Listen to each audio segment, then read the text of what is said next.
Okay, so how movements can be hijacked. So it's just some notes about today's presentation. So it's going to be on how movements are hijacked. There is a course developed on how to reach people. This has been uploaded to the website each week. So visit there for information. It's reachingpeople.website. Generally, we have an introduction to all the elements on the project, but today is very much a self-contained presentation. So we're not going to have any introduction to the project itself, but that's all on the website for people to view. This is being recorded and accessible to all. It will be uploaded to the various channels and you can pass on to friends, families, and other groups. So really, I guess the main point is to relax, allow yourself to learn about propaganda and how things are being hijacked. And some concepts will seem complex at first, but once grasped will be straightforward and very useful. And you'll just rewatch to really get them. I found with a lot of the subjects, it takes me 3-4 times of watching something before I really get it. I mean, when I was looking at cognitive dissonance, I had to watch certain videos over and over again. So don't worry if it doesn't sink in straight away. It's really a gradual process. And while we're learning, everything's a little bit shaken up. And then later on, it all becomes more clear.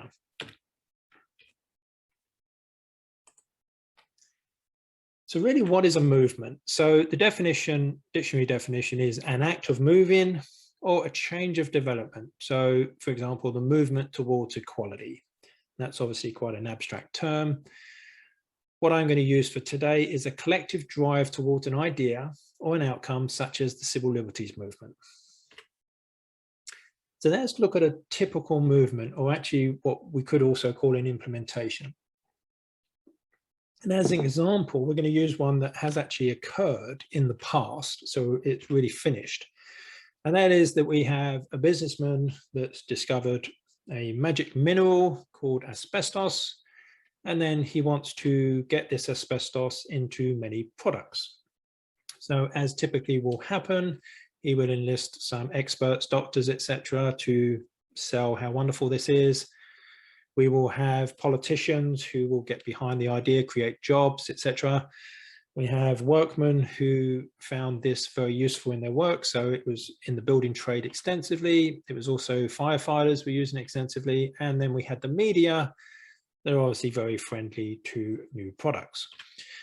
So this created a very powerful force to basically push asbestos into thousands and thousands of products. Interestingly enough, that asbestos itself was banned in 1972, but if you check through historic records, you'll find that doctors as early as 1898, yes, 74 years earlier, had identified that it was extremely dangerous. Then you had concerned members of the public that were basically opposing this, but as you all know, when you have a lot of resources, the science doesn't always make it into the mainstream. So this force was not strong enough to stop the implementation of asbestos. And then when we look at the observers, so the clown is representing the regulation agencies, and I think in many aspects that's a very good representation. We had the legal recourse, and we had members of the public. So they, on the bottom here, these are the observers to what's going on. And as we know, the movement pretty much happened for, you know, many, many years, that asbestos was woven into everyone's daily life. Finally, it happened that many court cases and the work of many campaigners tirelessly, they raised the element to make it illegal, and that was very successful. And then as of 1972, asbestos was banned and people were prevented from being exposed to it. And we will see even today, you know, remnants of this issue, even like 50 years later, that some buildings, once it's discovered it's there, suddenly then you have everyone wearing hazmat suits, etc. But I think it's a very good example of how, you know, a typical campaign or a push for a product will mimic lots of things that we're seeing nowadays, but it's slightly different because of what we're about to see. So of course, the question is, why do people support a movement? So the Getting the Asbestos Banned movement got a lot of support. And obviously the pushing asbestos to be accepted also got a lot of support. So why do people support a movement? So some of the motivators include someone caring deeply about the subject, and it often becomes a purpose, like a life's purpose. And this really, I think, is likely the purest motivation, that someone really sees that what they're doing has a very good deed, as it were.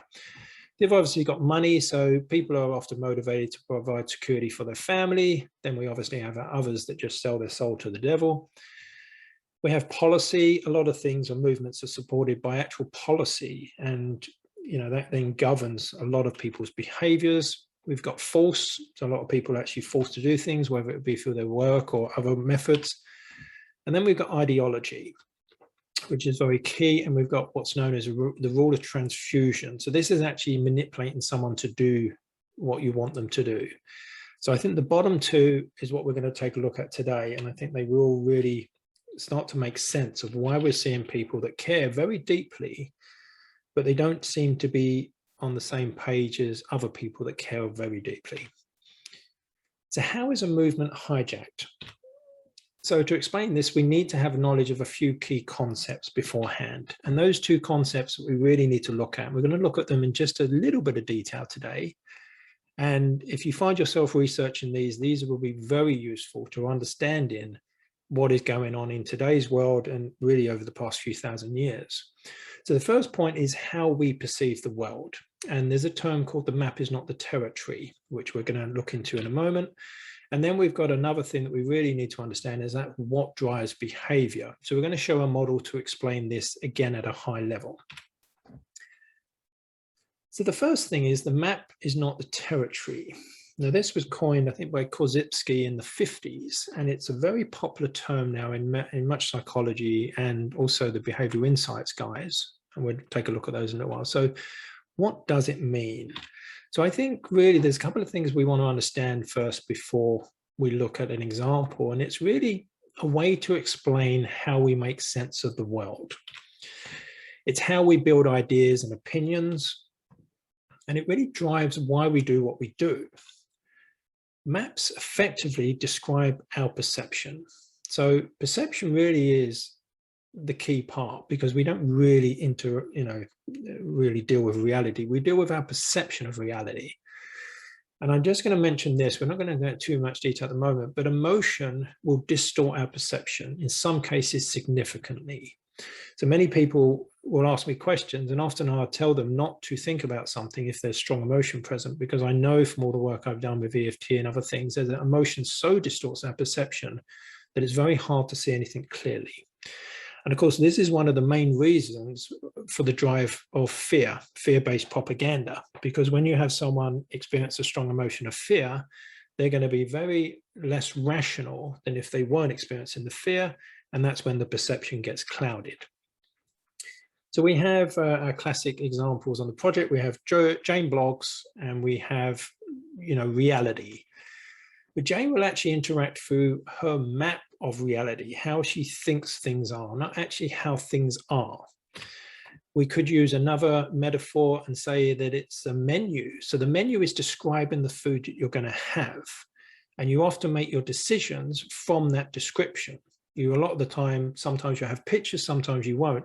But effectively, that description that's in the menu will dictate what you decide, along with your history and memories of all the things it's describing.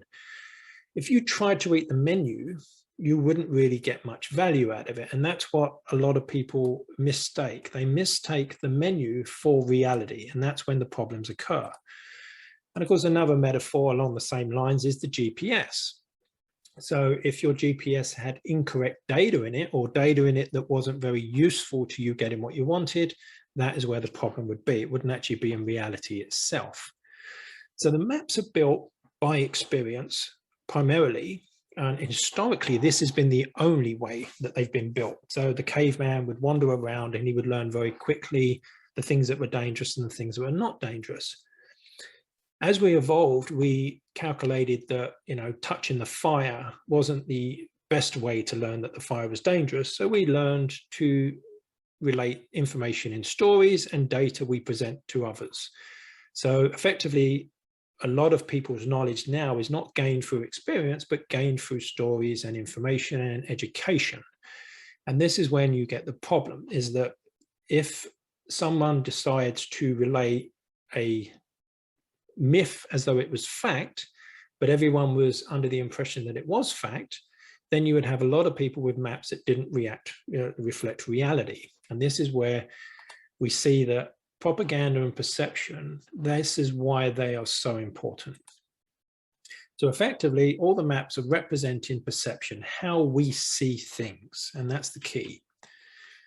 So the behavioral insights team, now this is a group of psychologists that sit in Whitehall, and it was pretty much developed from a lot of information on what's known as behavioral economics. They have advanced knowledge of how perception works, and then more importantly, how to alter it. That's very, very key. So I used to work in, many, many years ago, one of my first careers, I worked in aviation claims. And one of the brokers relayed a story to me that really showed how important maps are and, you know, how perception of things. Is that one night they had a disaster where a plane had flown into the side of a mountain. So they closed all the airports, they investigated, and they couldn't work out how this happened. So, you know, sometime after the airport opens again, and another plane flies into the side of this mountain. Again, you know, a tragedy. It was a small plane, but it was still a tragedy. So they close it and they investigate it and they can't find the answers. And then they open the airport and a third plane flies into the side of the mountain. And when they finally found the issue, someone had actually missed a 0 off on the map. So they had redone new maps, and all that happened is that someone had thought the mountain was much lower than it was. So that's a tragic example of how an error in our map can actually produce some drastic results. And as we're seeing nowadays, if someone believes something to be in their best interests and doing it, but it's actually not in their best interests, then you would really see, you know, why they're doing what they're doing. Because everyone, well, not everyone, most people actually believe that what they're doing is the right thing. So perception is key. Reality is reality, but perceptions change and can be altered by outside forces. So we can actually be conditioned to meet certain agendas.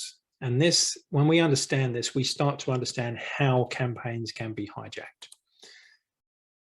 So that really is the map as itself. And then what we have, if we take that into a little bit more detail, it starts to explain our behavior in a lot more detail. So here, really, we've got, so if we imagine these concentric circles, as if I drop a tennis ball into a bath of water, that the ripples will be rippling outwards.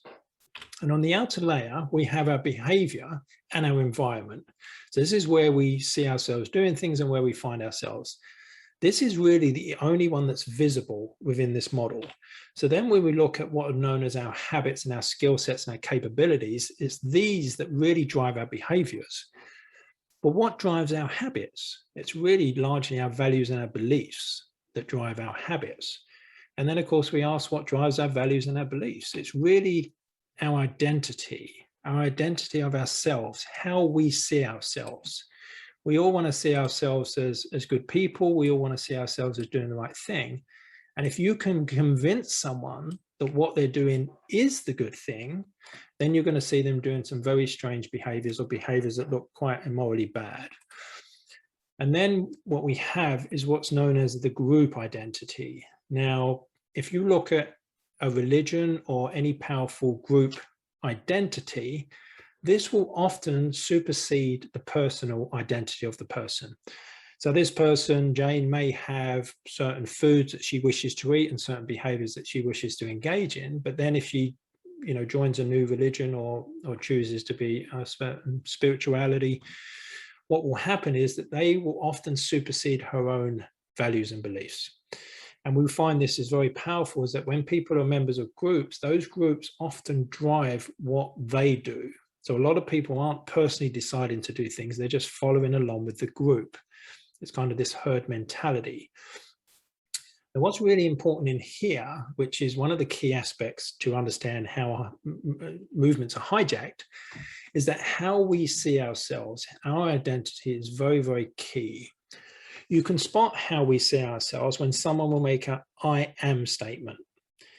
Now, what people will often do is make an error in this statement. For instance, if a medical practitioner said "I am a doctor," that's not technically true. They are a human being who practices medicine. So the practice in medicine really is a behavior.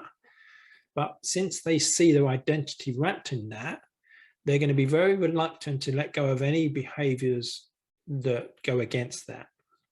And this is the key point. This is why it's so important not to label ourselves with "I am such and such," because then we get caught in what's really identity politics. And this is the same model, but presented a slightly different way.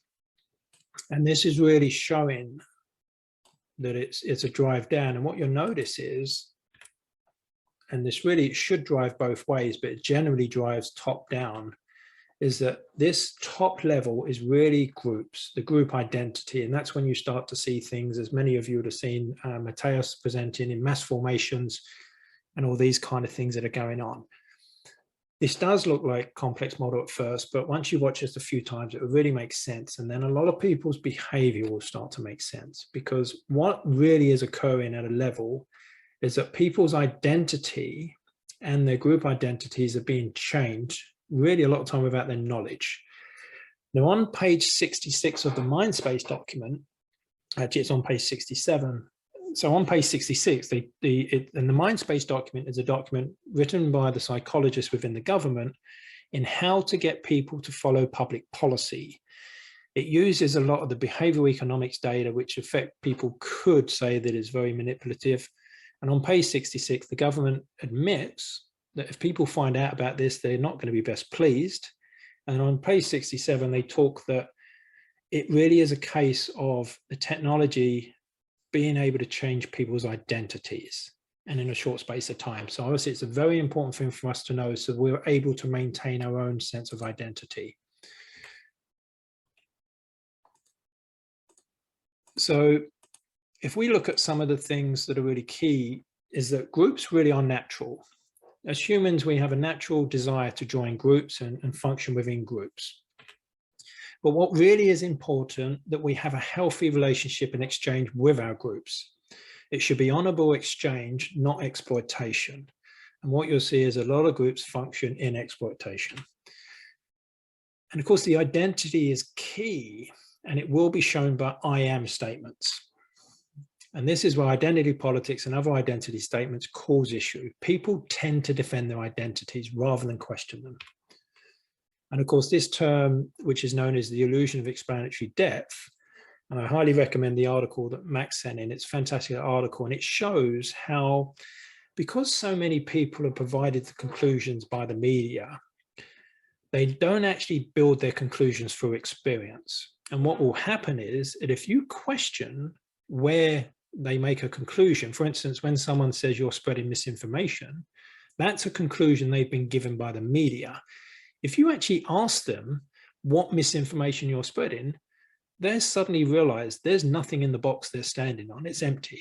And this is when you learn to get good with questions. You'll find that this IOED, this illusion of explanatory depth, and there are videos and articles on this, is a very key point. And if we in ourselves learn how to explain our conclusions, we become very articulate in what we wish to say and share, and we also fill in the gaps in knowledge. And since the other person is unlikely to do this, this is when you can be very influential when it comes to debating. So why is identity so important? So if we have Joe blogs and Jane blogs, and Joe identifies himself as pro XXX, you can replace that with whatever is the current moment, and Jane is labeled anti-XXX, what happens is that they find they're in a divide, they're in opposition. Studies clearly show that we do not listen to anyone that's a member of another group. So once we've identified with these terms, pro or anti, we find ourselves defending that as our identity, and that's where the problem occurs. So how does Joe see himself? He will see himself as following the science, he will see himself as intelligent, he will see himself as virtuous, and he will see himself as well-researched. How Jane sees herself, you're going to see pretty much the same thing. So each person is bringing their own perception, but usually we always think we're on the right side. This is why it's so important that we, are very self-conscious and we do explore the doubts. And I know that most people that I talk to in this group do this. What's interesting is how Joe sees Jane. Batshit crazy. He sees her as tin hat wearing. He sees her as dangerous. He sees her as watching YouTube on the toilet. Now, this is what you'll see, is that this is what's known as the rule of disfiguration, is that whatever side is resourced will really attack the other side we've discredited. How Jane sees Joe will be as a sheep, as dangerous, as etc., etc. This is why it's so important when we want to really have a good conversation, is we mustn't use any derogatory language, because that really does create this opposition. And of course, here's just one example of how identities are manipulated.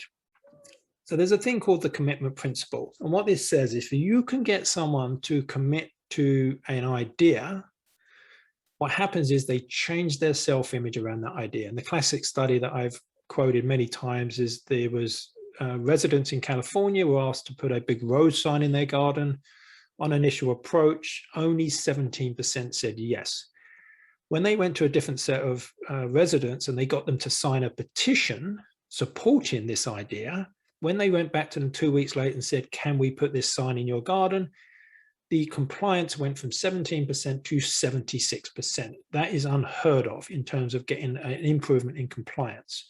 So if you could get someone, for example, to go outside on a Thursday night and clap to the sky in support of an idea, they will shift their perspective to support that idea.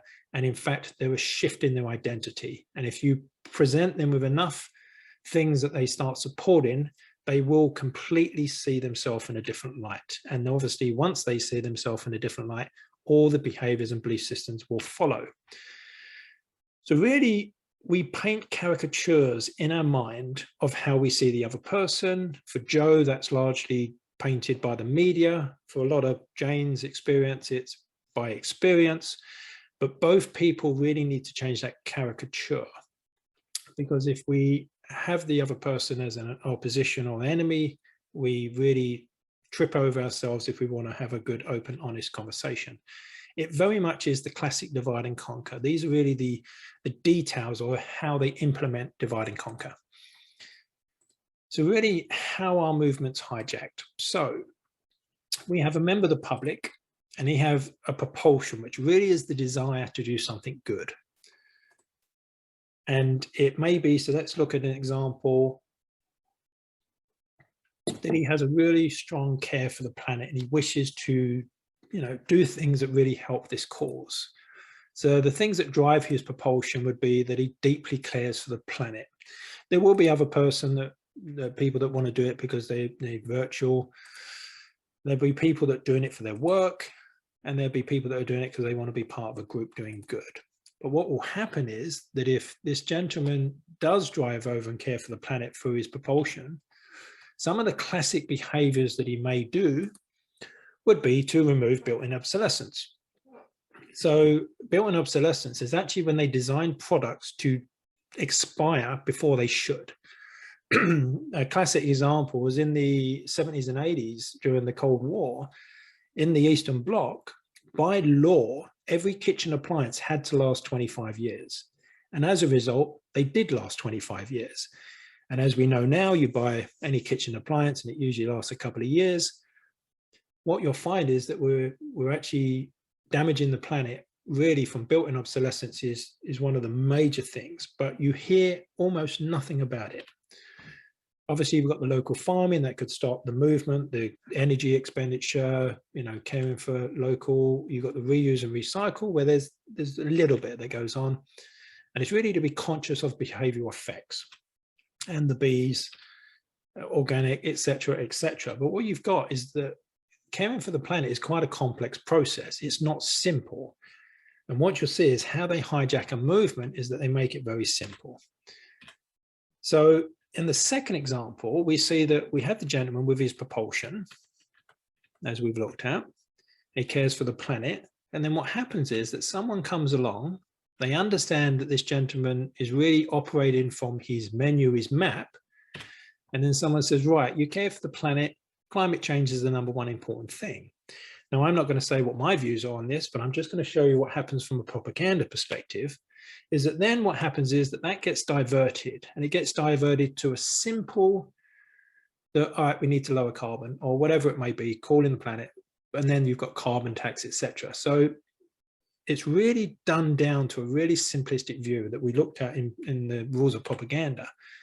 Then if someone comes along and challenges that idea because they believe there are issues with that narrative, what happens is this person, by the fact that they're challenging this, is labeled as not caring for the planet. And this is what you'll see, this complete black and white view of how, a lot of the movements work, that if you're not in support of it, you're against it. And obviously things aren't that black and white. So really some of the behaviors that someone will do up here will be marches, disrupting travel, etc. But if you notice, there were so many behaviors that we could do to care for the planet, but they're overlooked because we have a very simplistic view of doing this. And obviously, it's a lot more complex than a lot of the people caring do a lot of those things. So really the propaganda that drives this subversion of a lot of these things, where the initial intention was very good, is that there's a rule of simplification. So they really simplify it. They come up with one single thing that, it's all about, when really there's a set of complex behaviors that really we would need to care for the planet. There's then disfiguration. So anyone that does push against this is then disfigured through memes and slurs and all sorts of abusive names. You then got this transfusion. Now that's how this gentleman's good nature has been subverted by the people that want to reach an outcome. Okay, that's what the rule of transfusion is. That's taken, so you could, when you see that thing where people go, you're being selfish for not taking so-and-so, that is how the media have used the rule of transfusion. Or anyone that wears a mask, I'm doing it to protect you. That is the guilt that's been triggered in order to have that rule of transfusion. So you'll see this is very, very key, because emotions cloud perception. And if you can get someone to be emotionally behind something, that will get them to change behavior much more than any logical reason. And then you've got this one, which is basically just painting a completely one-sided story. The science is settled. Anyone that pushes against this is a lunatic. And then, of course, the orchestration, which is an endless barrage of messages from the media that this is the target. And then, of course, so the whole movement has been subverted. So in summary, you could replace any of this with any subject and you'll see a common pattern, rinse and repeat, that people will have a good intention, whether it be to care for each other, the planet, save animals, whatever it is. There'll be somebody that's making an awful lot of money off it, such as in built-in obsolescence, that won't want those particular behaviors changed. And then you'll have all this energy diverted. So in fact, what they do is then they have to focus on the diverted goal, not the original goal. And then they literally change the identity of the movement. So if it was care for the planet, that would be very different from just the complete focus on this one element. And of course, those pushing the agenda really do ignore the initial purpose. So I know that was a lot